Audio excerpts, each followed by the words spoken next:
Buenas tardes, compañeros. Nosotros somos el equipo 1 y el día de hoy vamos a hablar de la determinación del sujeto y los silogismos jurídicos. El término sujeto es visto como un adjetivo que indica todo aquello que está expuesto o propenso a una cosa.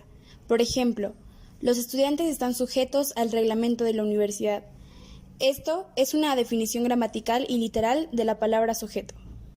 Los sujetos de derecho o personas jurídicas son los entes que sirven de centros de imputación de derechos subjetivos, deberes jurídicos, sanciones, actos y normas del derecho. A diferencia, los objetos del derecho constituyen las diferentes formas de conducta jurídicamente regulada, que se manifiesta como facultades, deberes, actos jurídicos, hechos lícitos e ilícitos y sanciones.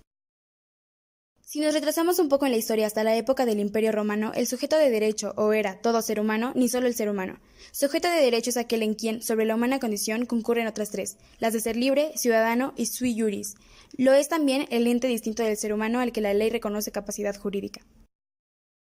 En el derecho se ubican dos tipos de sujetos, el sujeto activo y el sujeto pasivo.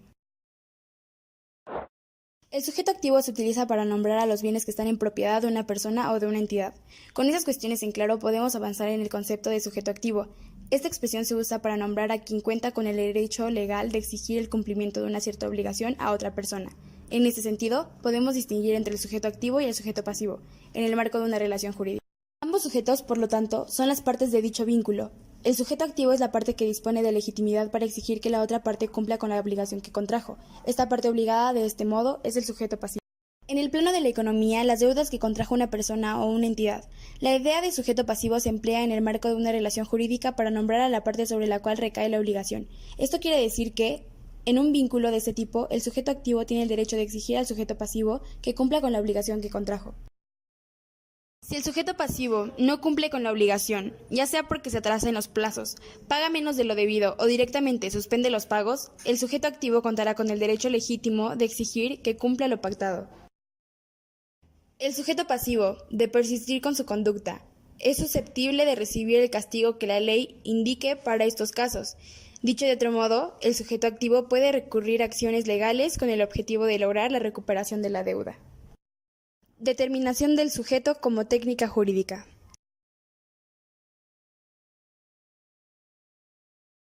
Maynes explica que la aplicación de los preceptos a un caso concreto exige la individualización o determinación del obligado. La aplicación de los preceptos jurídicos exige la atribución de las consecuencias normativas a sujetos determinados, o sea que la aplicación exige un sujeto al cual atribuir las consecuencias.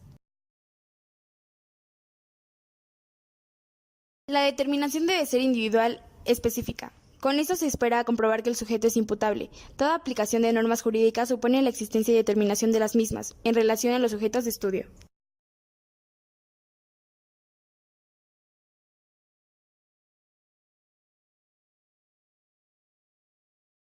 La determinación de los sujetos establece que el sujeto imputable de consecuencias es indispensable para la aplicación de los preceptos jurídicos, porque las normas necesitan al sujeto, porque es el que hace y deshace, es el que castiga las normas, es aquel que el sistema le pone límites arbitrarios, es el sujeto de derechos y obligaciones, es el imputable, el que tiene la capacidad de goce y ejercicio, al que protege la norma.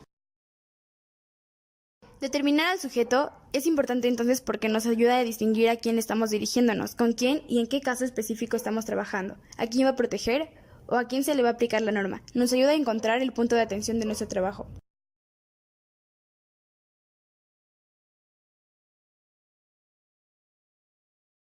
Silogismos jurídicos. El silogismo tiene su origen en la época de la Grecia antigua, concebida por uno de los más importantes filósofos de la historia, Aristóteles, filósofo y científico griego antiguo, una de las más grandes figuras intelectuales de la historia occidental, fue el primer pensador en formalizar el sistema lógico. Aristóteles decía que la mente reproduce solo la realidad, la existencia de las cosas tal y como son. Por ello, es una ciencia objetiva que se dedica a estudiar conceptos, desglosándolos en predicables y predicamentos. La silogística de Aristóteles es un logro notable, es una formulación sistemática de una parte importante de la lógica. Desde aproximadamente el Renacimiento hasta principios del siglo XIX, se creía ampliamente que la silogística era toda la lógica, pero en realidad es solo un fragmento.